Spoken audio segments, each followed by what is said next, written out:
स्वागत है आप सभी का हमारे इस चैनल पर। हम लोग आज पढ़ेंगे पॉलिटी का नेक्स्ट क्लास। जो नागरिकता हमने ख़त्म कर दिया है, आज हम लोग भाग 3 स्टार्ट करेंगे। जी, भाग 3 को कहा जाता है मौलिक अधिकार, या इंग्लिश में कहते हैं फंडामेंटल राइट्स कहा जाता है। इंग्लिश में कहा जाता है फंडामेंटल राइट्स। देखिए, कोई भी व्यक्ति होते हैं, कोई किसी भी व्यक्ति को विकास सुनिश्चित करने के लिए, अपना मतलब उत्थान करने के लिए जरूरी होते हैं कि उन्हें कुछ मूलभूत अधिकार दिए जाए। अगर किसी व्यक्ति को मूलभूत अधिकार नहीं दिया जाएगा तो उसका विकास होना क्या है, असंभव है। 2 प्रकार के अधिकार होते हैं, एक होता है मानव अधिकार और एक होता है मौलिक अधिकार। मानव अधिकार वे अधिकार होते हैं जो किसी देश की सीमाओं से बंधे हुए नहीं होते हैं। जैसे कि कोई व्यक्ति इस धरती पर जन्म लिया है तो उसे अपना जीवन यापन करने के लिए जिन जिन अधिकारों की आवश्यकता होती है उसे कहते हैं मानव अधिकार। जैसे कि उसे सांस लेने का अधिकार, खाने पीने का अधिकार, ये सब जो अधिकार है इसे कहते हैं मानव अधिकार। यानी उसे सम्मान देना, भाई ये मानवीय अधिकार है ना, हर व्यक्ति को सम्मान देना, ये सब मानव अधिकार होते हैं। यानी कि और मौलिक अधिकार क्या होता है, जब किसी व्यक्ति को विकास करने के लिए, यानी कि उस देश में अपना आर्थिक विकास करने के लिए, सामाजिक विकास करने के लिए और शैक्षणिक विकास करने के लिए संविधान के द्वारा, उस संविधान के द्वारा जो अधिकार प्रदान किए जाते हैं उसे कहा जाता है मौलिक अधिकार। मौलिक अधिकार जो होता है ये किसी देश की सीमाओं से बंधा होता है, यानी कि संविधान के द्वारा प्रदान किया गया होता है। जहाँ तक आपके देश का संविधान लागू होगा वहाँ तक आपको मौलिक अधिकार प्रदान किया जाएगा, और जहाँ देश का संविधान समाप्त हो जाएगा, सीमा समाप्त होगी देश की सीमा, वहाँ पर आपके देश का मौलिक अधिकार क्या होगा, समाप्त हो जाएगा। लेकिन जो मानव अधिकार होता है वो किसी देश की सीमाओं से बंधा हुआ नहीं होता है।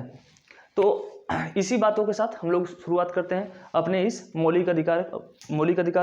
मौलिक अधिकार जो होता है ये बहुत छोटा सा चीज़ है मानव अधिकार के आगे। मानव अधिकार एक बहुत बड़ी चीज़ है, जबकि जो मौलिक अधिकार है ये उसके आगे एक छोटी सी चीज़ है, ठीक है। और अगर आपसे पूछा जाए कि ये जो मौलिक अधिकार हमारे संविधान के भाग 3 में है, ये किस देश से लिया गया है, मतलब भाई हमारे देश में ये जुड़ा, हमारे देश के संविधान में ये जोड़ा गया है, तो हमारे देश से पहले ये सबसे पहले किस देश में बात हुई थी, तो सबसे पहले ये बात हुई थी अमेरिका में। तो हमारे देश में ये जो मौलिक अधिकार लिए गए ये किस देश के संविधान से लिया गया है, तो अमेरिका के संविधान से। तो कुछ विचारकों को कहना है कि सबसे पहले मौलिक अधिकार की बात किस देश में शुरुआत हुई थी, तो सबसे पहले मौलिक अधिकार की शुरुआत हुई थी, कुछ लोग कहते हैं अमेरिका में। लेकिन जब भी आपसे पूछी जाए कि सबसे पहले मौलिक अधिकार की शुरुआत कहाँ हुई थी, तो आप बताएंगे कि वो शुरुआत हुई थी अमेरिका में, ठीक है। चलिए आते हैं मौलिक अधिकार में। हम लोग इसका एक ट्रिक से याद करते हैं कि जो मौलिक अधिकार है इसमें कुल टोटल आपसे एग्जाम पूछा जाएगा। एग्जाम में क्या क्या पूछा जाता है, एग्जाम में पूछा जाएगा कि भारतीय संविधान के किस भाग को मैग्ना कार्टा कहा जाता है। मैग्ना कार्टा कल मैंने बताया था कि 1215 में ब्रिटेन के एक राजा था जिसका नाम था राजा जॉन। उसके समय में राजा ने जो अधिकार वहाँ के नागरिकों को प्रदान किया था उसे कहा जाता था अधिकारों का मैग्ना कार्टा। तो हमारे भारतीय संविधान का जो मैग्ना कार्टा है वो किसे कहा जाता है, भाग 3 यानी मौलिक अधिकार को कहा जाता है, ठीक है। और इसे मैग्ना कार्टा कहा जाता है, और इसे क्या कहा जाता है, तो इसे एक और नाम से जाना जाता है,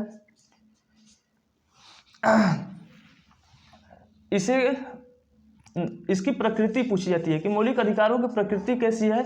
तो आप बताएंगे कि ये राज्य के विरुद्ध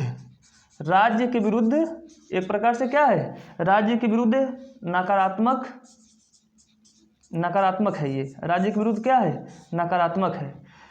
ये राज्य को कोई कार्य करने से क्या करता है, मना करता है कि राज्य ऐसा नहीं करेगा, राज्य किसी के साथ भेदभाव नहीं करेगा, राज्य किसी के साथ जन्म के, जाति के आधार पर, धर्म के आधार पर, लिंग के आधार पर भेदभाव नहीं करेगा। मतलब राज्य को मना किया गया है सभी चीज़ों से।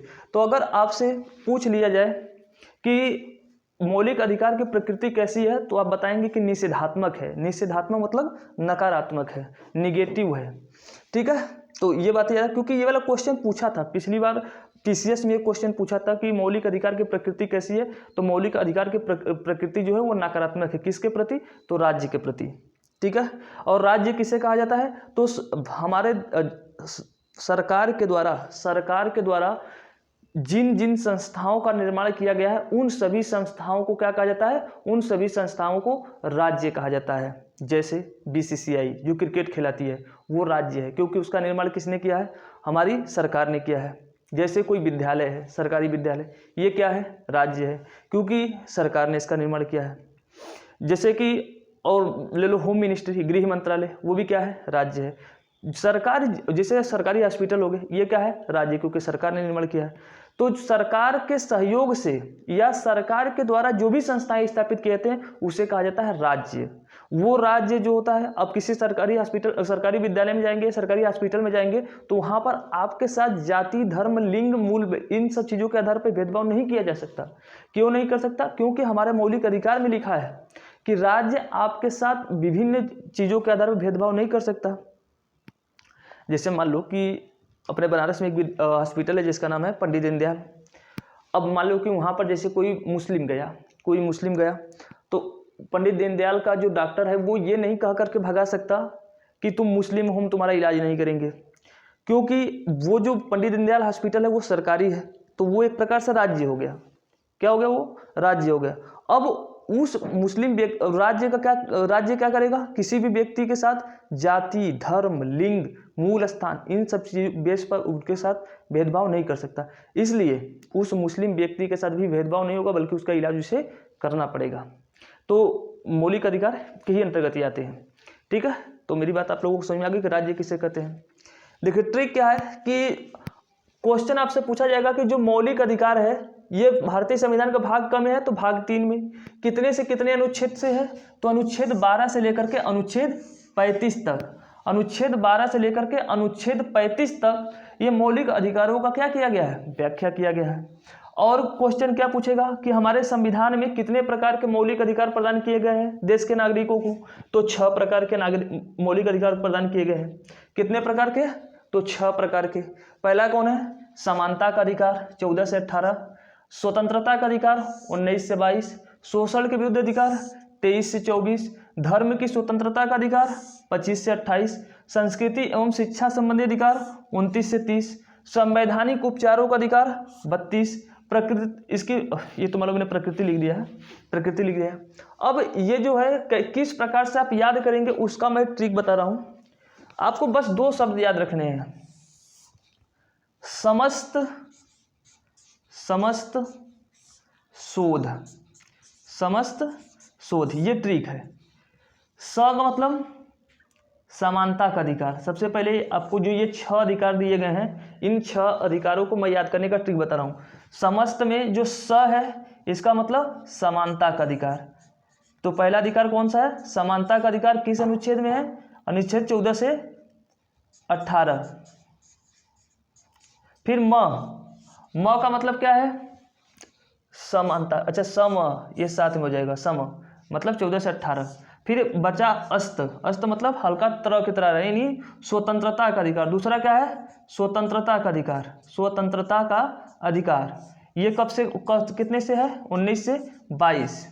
फिर सो से शोषण के विरुद्ध अधिकार, सो से शोषण के विरुद्ध अधिकार, शोषण के विरुद्ध अधिकार। ध से हो जाएगा धर्म की स्वतंत्रता। क्या हो जाएगा? धर्म की स्वतंत्रता। फिर समस्त शोध, फिर समस्त शोध संस्थान, समस्त शोध संस्थान। फिर एक से क्या हो जाएगा? इसका हो जाएगा संस्कृति एवं शिक्षा संबंधी अधिकार। संस्कृति, समस्त शोध याद कर लेंगे, फिर समस्त शोध संस्थान से, ये ट्रिक बनता है इसका, समस्त शोध संस्थान से।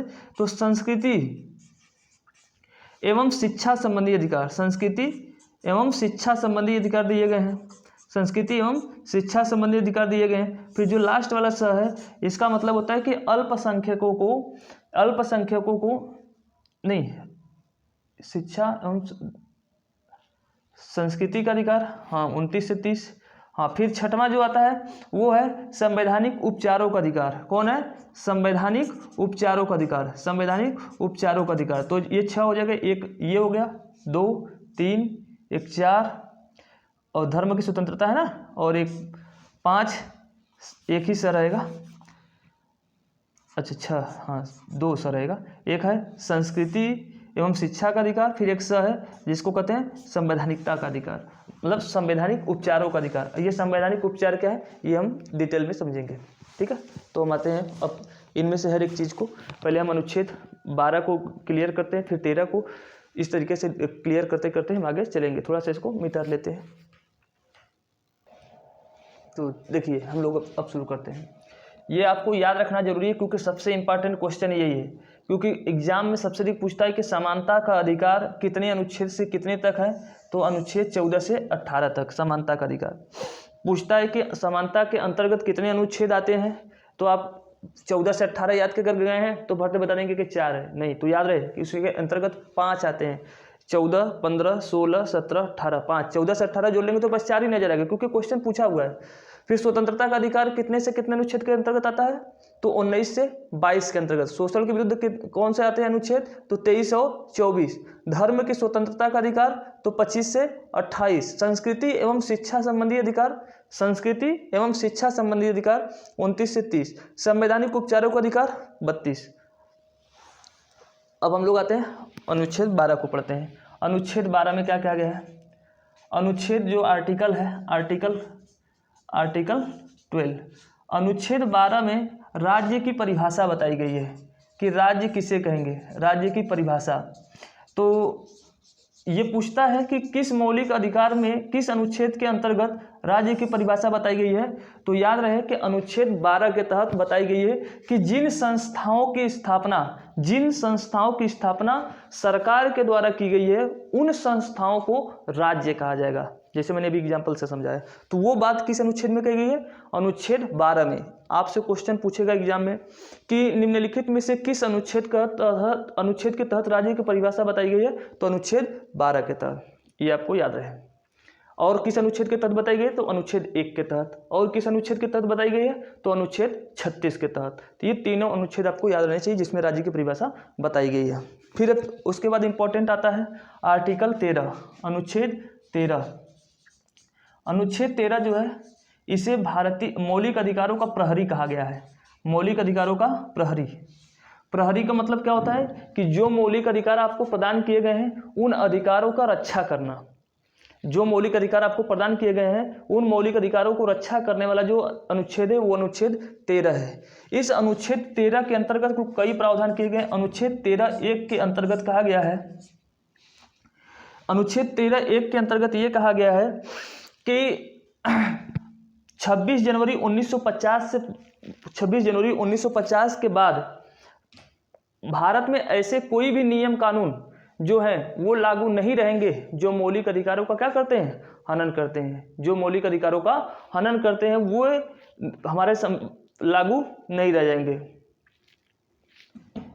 ठीक है, जो भी नियम चल रहा हो, जो भी परंपराएं चल रहे हैं, जो भी हमारे यहाँ रूढ़िवादिताएं चल रही हैं, अगर वो हमारे जो अनुच्छेद 12 से 35 तक दिया हुआ है, 14 से लेकर 35 तक, उनमें से किसी भी अधिकार का हनन करता है कोई पुरानी नियम कानून, वो क्या हो जाएंगे, वे सभी बंद हो जाएंगे। इसमें एक बहुत बड़ा विवाद था, एक बहुत पुराना मुद्दा है 1950-51 के समय का।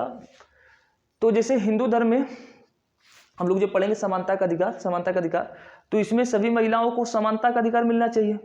हिंदू धर्म में आपको याद होगा कि एक व्यक्ति एक ही शादी कर सकता है, एक व्यक्ति एक ही शादी कर सकता है और एक महिला एक ही शादी कर सकती है। तो लेकिन इस्लाम धर्म में क्या है कि एक पुरुष 4 शादियां कर सकता है। एक तरीके से क्या हुआ कि महिलाओं को तो समान अधिकार नहीं मिला है। एक धर्म में जहां एक पुरुष एक ही महिला शादी कर सकता है, मतलब उस महिला को तो सुरक्षा है हिंदू धर्म में, लेकिन इस्लाम धर्म में उस महिला को सुरक्षा तो है ही नहीं, क्योंकि पुरुष को 4 शादी करने का अधिकार है। और हमारे 1937 में मुस्लिम महिला संरक्षण अधिनियम बना है 1937, जो कि उनमें इस्लाम धर्म के पुरुष को 4 शादी करने का अधिकार है। इसका मतलब जब हमारे देश का संविधान लागू हुआ तो समानता का उसमें विरोध हुआ कि भाई एक धर्म में आप 4 शादी करने का अधिकार है और एक धर्म में 4 शादी करने का अधिकार नहीं है। तो जो 1937 का मुस्लिम प्रोटेक्शन एक्ट है वो समाप्त हो जाना चाहिए, क्योंकि मौलिक अधिकारों को क्या कर रहा है, वो हनन कर रहा है। लेकिन हमारे देश का जो सुप्रीम कोर्ट है उस वक्त 1951-52 के समय में, उनका नाम था कन्हैया, नाम था जो सुप्रीम कोर्ट के जज थे, कन्हैया करके कुछ नाम था। तो उन्होंने इसके खिलाफ क्या किया था, निर्णय दे दिया था कि भाई ये उनका अपना मुस्लिम लॉ है इसलिए ये सही है। मतलब सुप्रीम कोर्ट को जो अधिकार दिया गया है कि सुप्रीम कोर्ट को अधिकार दिया गया है ना कि मौलिक अधिकारों को हनन न हो, लेकिन सुप्रीम कोर्ट ने भी इसको मान लिया कि भाई राजनीति होती है ना, राजनीति से बढ़कर कोई चीज़ तो है नहीं। तो हमारे देश में मौलिक अधिकारों को हनन होता है, लेकिन बनाया गया है, लेकिन कर भी क्या सकते हैं। फिर उसके बाद आता है आर्टिकल 13(2) के तहत ही, आर्टिकल 13(2) के तहत ही इसमें कहा गया है कि राज्य ऐसा कोई भी लॉ नहीं बनाएगा, राज्य कोई भी ऐसा लॉ नहीं बनाएगा जो हमारे देश के जो नागरिक हैं उनके अधिकारों का हनन करता हो। जैसे मान लो कि हमें अभी बोलने का अधिकार है, हम अभी यूट्यूब पे जो सोशल मीडिया है अभी पढ़ा रहे हैं और सरकार के खिलाफ या किसी के खिलाफ कुछ भी कह रहे हैं, तो ये जो हमें बोलने का अधिकार है, ये राइट टू स्पीच हमें आर्टिकल 90 के तहत, अनुच्छेद 19 के तहत मिला है। अब सरकार क्या कर दे, एक ऐसा प्रावधान ला दे कि आप सरकार के खिलाफ नहीं बोल सकते।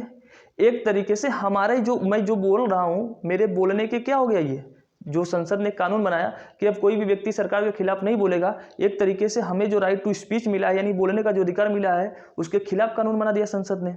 अब वो जो सरकार ने हमारे खिलाफ जो ये कानून बना दिया है, तो हमारी रक्षा कौन करेगा ऐसे समय में? ऐसे समय में अनुच्छेद 13(2) के तहत सुप्रीम कोर्ट को यह अधिकार है कि वो उस कानून को जहां तक मेरे मौलिक अधिकारों को हनन कर रहा है उसको क्या करे, समाप्त कर दे। ठीक है, तो संसद द्वारा जो बनाया जाता है कानून, उस कानून को भी सुप्रीम कोर्ट अनुच्छेद 13(2) के तहत क्या कर सकता है, समाप्त कर सकता है। ठीक है, इतनी बात मेरी समझ में आई होगी आप लोगों को। कोई भी चीज़ जो हमारे मौलिक अधिकार इतने भी हमें जो मिला है, जैसे स्वतंत्रता का अधिकार हमें जो मिला है, कोई सरकार कहेगी कि इस व्यक्ति को गुलाम बना कर रखा जा रहा है, तो मैंने कोई गुनाह नहीं किया है लेकिन फिर भी मुझे गुलाम बनाया जा रहा है, तो एक कानून बनाकर, तो संसद जो कानून ये बनाई होगी इसको समाप्त करने का अधिकार किसको दिया गया है, सुप्रीम कोर्ट को दिया गया। किस अनुच्छेद के तहत, अनुच्छेद 13 के तहत। ठीक है, फिर आते हैं हम लोग अनुच्छेद 13 में, ये बातें प्रावधान है। ऐसे अनुच्छेद 13 में और बातें हैं लेकिन अब वो इतने इंपॉर्टेंट नहीं है। और इसी में एक और है, अनुच्छेद 13 में ही और है, अनुच्छेद 13 में ही 3 में दिया गया विधि शब्द की परिभाषा भी दिया है। विधि शब्द की परिभाषा, तो पूछा जाता है ना कि विधि शब्द की परिभाषा किस अनुच्छेद में है, तो अनुच्छेद 13 में। अनुच्छेद 13 में बताया गया कि विधि के अंतर्गत कौन आएंगे, तो जो भी नियम कानून सरकार द्वारा जो भी ऑर्डिनेंस यानी आदेश अध्यादेश ये सब जो भी पारित किए गए होंगे, या हमारे देश में जो भी परंपराएं चले आ रहे होंगे, वो सभी किसके अंतर्गत आते हैं, विधि के तहत आते हैं। किसके अंतर्गत आते हैं, विधि के अंतर्गत आते हैं। और अनुच्छेद 13(4) में जो है उसमें बताया गया है कि अनुच्छेद 368 के तहत जो भी संशोधन किया जाएगा वो उसको अनुच्छेद 13 के तहत 13(4) के तहत उनका पुनर्विलोकन, यानी कि सुप्रीम कोर्ट उनका पुनर्विलोकन नहीं कर सकता। लेकिन फिर सुप्रीम कोर्ट ने कहा है कि नहीं, सुप्रीम कोर्ट का ये अपना मामला है, सुप्रीम कोर्ट उसकी देखभाल कर सकता है। ये 24वें संविधान संशोधन में इंदिरा गांधी ने जोड़ दिया था, चूँकि उनका सुप्रीम कोर्ट से मामला बहुत गंभीर था। सुप्रीम कोर्ट को तो इंदिरा गांधी ने बहुत लगभग हद तक बहुत परेशान कर दिया था। आते हैं हम लोग समानता का अधिकार में।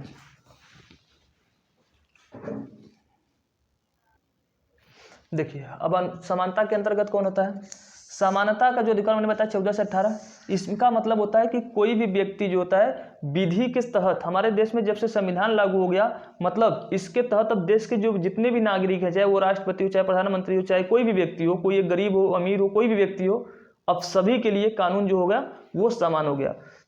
नहीं तो पहले हमारे देश में जब राजाओं का शासन था तो राजाओं के अपने रिलेशन लोगों का अलग अधिकार होता था और यहाँ के नागरिकों के लिए अलग कानून होते थे।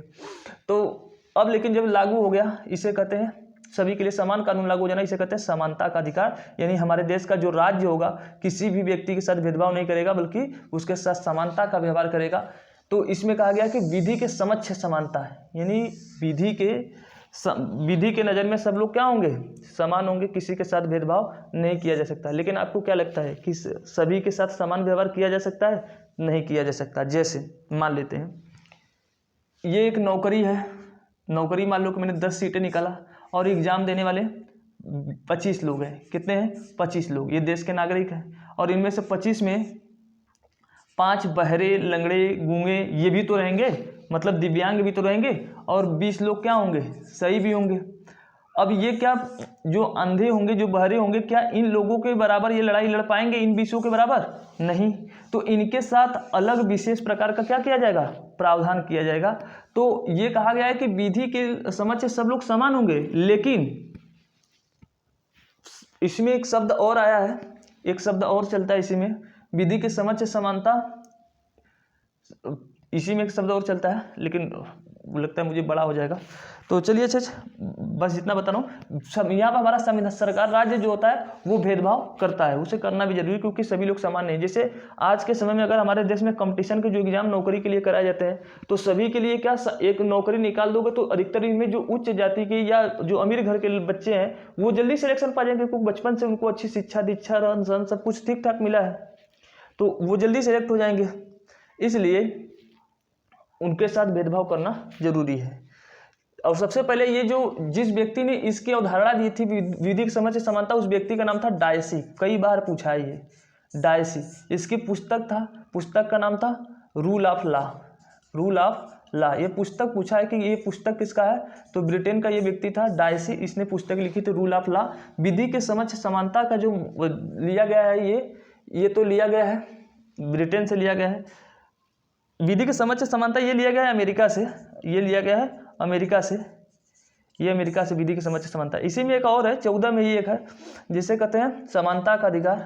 समानता का अधिकार, ये समानता का जो अधिकार है, ये रूल ऑफ लॉ जो है, ये जो दिया था डायसी ने दिया था, ये 14 के ही अंतर्गत आता है, ये भी समानता का अधिकार। और विधि के समक्ष समानता ये अमेरिका से लिया गया है। फिर अनुच्छेद 15 में कहा गया है धर्म, वंश, जाति, लिंग, जन्म स्थान के आधार पर समानता की बात की गई है, कि मतलब जितनी भी सरकारी संस्थाएं होंगी, सरकारी जितनी भी संस्थाएं होंगी, उन सभी में जो सरकारी शिक्षण संस्थाएं होंगी, उन सभी में किसी भी व्यक्ति के साथ धर्म, वंश, जाति, लिंग, जन्म स्थान के आधार भेदभाव नहीं किया जाएगा। मतलब अनुच्छेद 15 में कहा गया है कि सरकारी जितने भी विद्यालय सब होंगे वहाँ पर धर्म, वंश, जाति, लिंग, जन्म स्थान के आधार पर भेदभाव नहीं किया जाएगा, यानी समानता बरती जाएगी। फिर अनुच्छेद 16 में कहा गया है, इसी के अंतर्गत आरक्षण मिलता है, अनुच्छेद 15 के तहत ही। इसको समझाएंगे हम, थोड़ा डिटेल में समझाएंगे, लेकिन एक बार खत्म हो जाने दीजिए। अनुच्छेद 16 लोक नियोजन, ये लोक नियोजन मतलब सरकारी जितनी भी नौकरियां निकलेंगी उनमें सभी व्यक्ति को अवसर की समानता दी जाएगी। मतलब चाहे वो निम्न जाति का, उच्च जाति का, मध्य जाति, किसी भी जाति का हो, सभी व्यक्ति को उसमें समान अवसर प्रदान किए जाएंगे। लेकिन इसमें भी कई अनुच्छेद 16 के अंतर्गत ही 5 अनुच्छेद और जोड़े गए हैं, जिसके अंतर्गत सरकारी नौकरियों में आरक्षण प्रदान किया जाता है। जो SC, ST, OBC और EWS जो आरक्षण दिए जाते हैं नौकरियों में, वो अनुच्छेद 16 के तहत, और शैक्षणिक संस्थानों में जो आरक्षण दिए जाते हैं अनुच्छेद 15 के तहत। तो शिक्षा में जो आरक्षण है वो अनुच्छेद 15 के तहत, नौकरी में जो आरक्षण वो आरक्षण 16 के तहत। लोक नियोजन का मतलब सरकारी जितने भी उपक्रम होंगे। फिर अनुच्छेद 17 के तहत अस्पृश्यता का अंत किया गया है, यानी किसी के साथ आप छुआछूत जैसा व्यवहार नहीं कर सकते। अगर किसी व्यक्ति ने छुआछूत का व्यवहार किसी के साथ किया, तो जिस व्यक्ति को छुआछूत वाला व्यवहार जिसके साथ किया जा रहा है वो व्यक्ति डायरेक्ट जाए हाई कोर्ट या सुप्रीम कोर्ट में जा सकता है। डायरेक्ट हाई कोर्ट या सुप्रीम कोर्ट में जाकर उस व्यक्ति के खिलाफ क्या कर सकता है, रिट जारी करवा के उसको सजा दिलवा सकता है।